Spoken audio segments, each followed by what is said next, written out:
আসসালামু আলাইকুম। আশা করি আপনারা সবাই ভালো আছেন।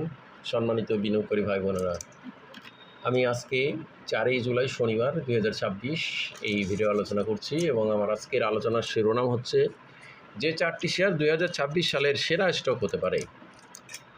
এই শিরোনামে আমি আপনাদের সামনে আজকে 4টি শেয়ার নিয়ে আলোচনা করব। যেই 4টি শেয়ার আমার দৃষ্টিতে ফান্ডামেন্টাল, লজিক্যাল, টেকনিক্যাল অ্যানালিসিস এবং ট্রেন্ড, ওভারঅল বিনিয়োগকারীদের ডিমান্ড এবং স্মার্ট মানির শক্ত পার্টিসিপেশন সবগুলো সমন্বয়ে আমি মনে করি এই 4টি শেয়ার 2026 সালের একটা মধ্যে সেরা স্টক হতে পারে। 4টি অথবা 1টি অথবা 2টি অথবা 4টি 2026 সালের সেরা স্টক হতে পারে। তো বন্ধুরা, আমি এই আমার এক্সপেকটেশনগুলো আপনাদের সামনে শেয়ার করছি। তার মানে এটা নয় যে এই 4টি শেয়ারই 2026 সালের সেরা স্টক হয়ে যাবে। এটা আমার নিজস্ব অভিমত বা অ্যানালিসিস অনুযায়ী আমার এটা ধারণা আপনাদের সামনে শেয়ার করলাম মাত্র। আমি আবার বলছি, আমার এই কথা আলোচনার মানে এটাই নয় যে 2026 সালেই এই 4টি স্টক 2026 সালের সেরা স্টক হবে। এটা আমার আলোচনার মানে উদ্দেশ্য নয়।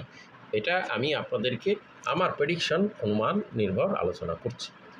তো বন্ধুরা, আমি প্রথমে যে এই শেয়ারটি আপনাদের সামনে আলোচনা করতে চাই সেটি হচ্ছে সিবিও। এটি একটি লোপেড বা জাং জাতীয় স্বল্প মূলধনী শেয়ার। 3,41,575টি ভলিউম নিয়ে 5,88,00,000 টাকা শেয়ার ট্রানজ্যাকশন করে 171 টাকা ক্লোজ প্রাইস ছিল। গতদিন 2 টাকা 20 পয়সা কমে শেয়ারটি প্রোডাকশন বন্ধ ছিল, সেটি আবার চালু হয়েছে, সেটা আমরা সবাই।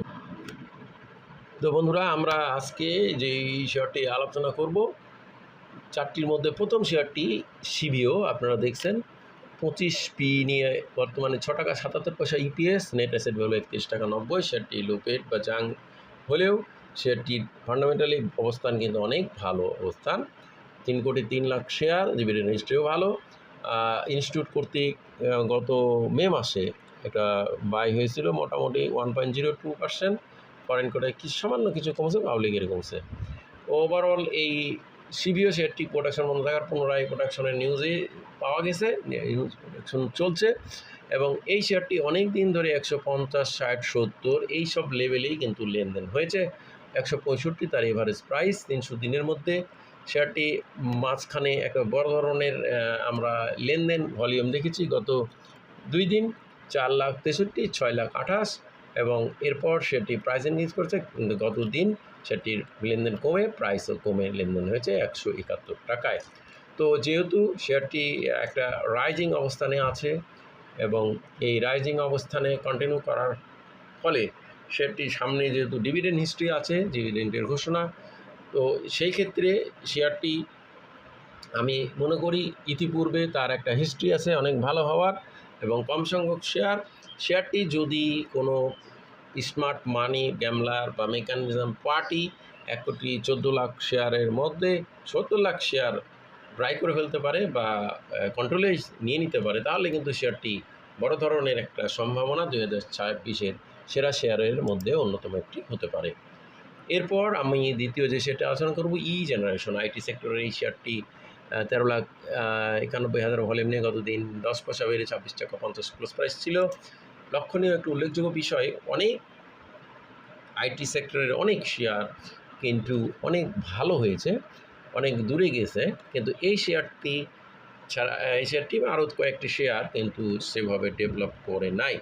এছাড়া বছরের মধ্যে আমরা দেখছি প্রায়শ প্রতি বছরই 1-2টি আইটি সেক্টরের শেয়ার বড় ধরনের মুভমেন্ট নেয় এবং ডবল 3 গুণ হয়। র্যাপটেল কম্পিউটার তার উৎকৃষ্ট প্রমাণ, তো আইএসএন উৎকৃষ্ট প্রমাণ, তো আপনার ইনটেক উৎকৃষ্ট প্রমাণ। আপনারা দেখছেন এই ইজিএন শেয়ারটি কিন্তু ঠিক এই টাইপের একটা সিমটম বহন করছে। আপনারা দেখেছেন শেয়ারটি 25, 26, 27 এই লেভেলে অনেক দিন ধরে লেনদেন হচ্ছে এবং 26, 27 লেভেলে অনেক দিন লেনদেন হয়েছে। আমরা এভারেজ প্রাইস 24 টাকা কাছাকাছি, 23.70 300 দিনের মধ্যে। শেয়ারটি পি রেশিও 34, ইপিএস 76 পয়সা এবং ইনস্টিটিউট কর্তৃক আমরা মে মাসে বাই হতে দেখেছি 3.98, তবে এখনও জুনের পাওয়া যায় নাই। যেহেতু দীর্ঘদিন একই লেভেলে লেনদেন হচ্ছে, প্রাইস ইনক্রিজ করছে না, 27 টাকা আর ব্রেকআউটের একটা ইয়ে রয়েছে, তার দ্যাট মিনস একটা 27 টাকা 40 ব্রেকআউটের একটা অপেক্ষায় আছে। এইটা ব্রেকআউট করলে 27 টাকা 40 ব্রেকআউট করে 28 টাকা লেভেলে গেলেই শেয়ারটি একটা বড় ধরনের সম্ভাবনা, বা 2026 সালের এই স্টকটিও কিন্তু তার ক্রাইটেরিয়া এবং অবস্থান, দীর্ঘদিন একই লেনদেন হচ্ছে, শেয়ার সংখ্যাও খুব একটা বেশি নয়, সুতরাং স্মার্ট মানি দ্বারা সেটি অ্যাকুমুলেশন চলছে বা চলছে, এটা আমরা অনেক দিন ধরেই দেখতে পাচ্ছি। সুতরাং সেই অ্যাকুমুলেশন পার্টি বা মেকানিজম পার্টি যদি করে থাকে, তাহলে এই শেয়ারটিও কিন্তু 2026 সালের একটা অন্যতম সেরা স্টক হতে পারে। তো বন্ধুরা, এরপর আমরা যে শেয়ারটা আলোচনা করব, এটা একটা স্ট্রং ফান্ডামেন্টাল শেয়ার, EHL। আমরা এই EHL শেয়ারটি গতদিন 15,46,000 ভলিউম নিয়ে 14,36,00,000 টাকার শেয়ার ট্রানজ্যাকশন করে দিন শেষে 30 পয়সা 90 পয়সা বেড়ে 92 টাকা 80 পয়সা ক্লোজ প্রাইস দেখেছি। এই EHL শেয়ারটি একটি fundamental base share, blue chip share বলা যায়। তো আমরা এই শেয়ারটির ইপিএস দেখুন 8 টাকা 87 পয়সা, পি রেশিও 10.46, খুবই চমৎকার শেয়ারটি, বিনিয়োগযোগ্য পি, লোন মার্জিন বলবৎ রয়েছে, ডিভিডেন্ড হিস্ট্রিও ভালো, জুন ক্লোজিং শেয়ার, সামনে ডিভিডেন্ড দিবে। আপনারা দেখেছেন এই শেয়ারটি 80 লেভেল থেকে ইতিপূর্বে 130 প্লাস হতে, সুতরাং এর একটা হিস্ট্রি আছে বা এর কালচার আছে। তো এখনও এই শেয়ারটি এবার আমরা এই 2026 সেই রকমভাবে অবস্থান হতে দেখিনি, 95 পর্যন্ত হাই ভ্যালু দেখেছি।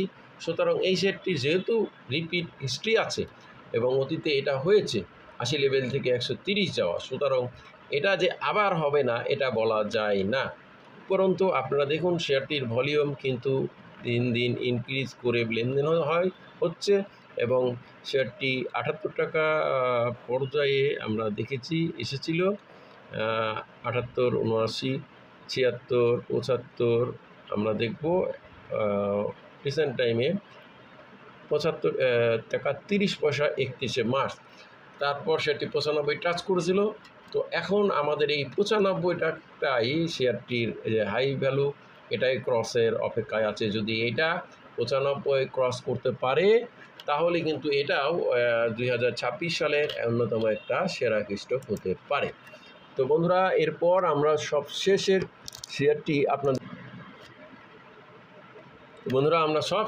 শেয়ারটি আপনাদের জন্য তুলে ধরব, ETL, ইভেন্ট টেক্সটাইল। আপনারা দেখুন শেয়ারটি গতদিন 10 পয়সা কমে 13 টাকা 70 পয়সা ক্লোজ প্রাইস ছিল। আমরা একটি লক্ষণীয় বিষয় এই শেয়ার সম্বন্ধে আলোচনা করার পূর্বে লক্ষণীয় একটি বিষয় আপনাদেরকে শেয়ার করতে চাই।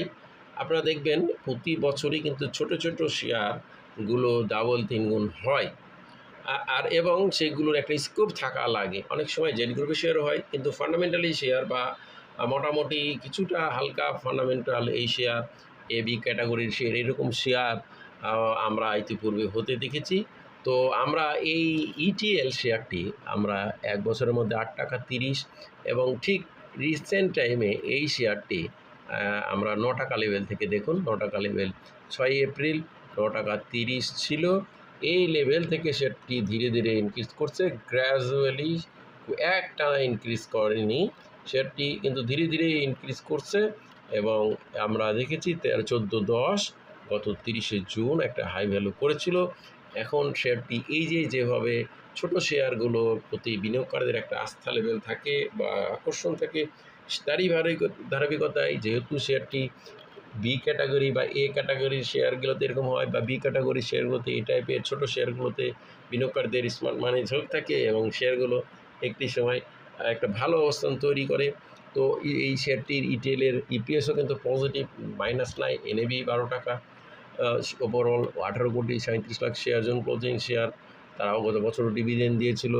তো ওভারঅল আমরা এই শেয়ারটিকে মনে করি যে যেহেতু ছোটো শেয়ার এবং অল্প এবং কম দামের শেয়ার, এবং এই ধরনের শেয়ারগুলো ডিএসসিতে দেখি আমরা সচরাচর ছোট শেয়ার বড় হতে।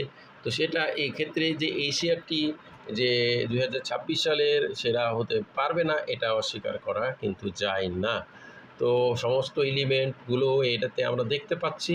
এখন শুধু আমরা দেখব 14-10-এর উপর লেনদেন হয়ে 16-17, তারপর 20-22 এভাবে যেতে পারে কিনা। যদি এটা হয় তাহলে এই শেয়ারটি কিন্তু 2026 সালের মধ্যে অপর তিনটির মতো এটাও হওয়ার সম্ভাবনা উড়িয়ে দেওয়া যাবে না, এটাও 2026 সালে সেরা হতে পারে। তো বন্ধুরা, আমি আবারও বলি, আপনাদেরকে আলোচনা করি, আমাদের এই আলোচনা কাউকে বাই বা সেল করা, প্রমোট করার সাথে প্রলুব্ধ বা নিশ্চয়িত কোনোটাই উদ্দেশ্য নয়। শুধু শেয়ারগুলোর অবস্থা জানানো বোঝানো, ধারাবাহিক আলোচনা অংশ হিসেবে আলোচনা, এই আলোচনা থেকে পার্সেল করবেন না। ধন্যবাদ। আজকে সবাই ভালো থাকুন। আসসালামু আলাইকুম।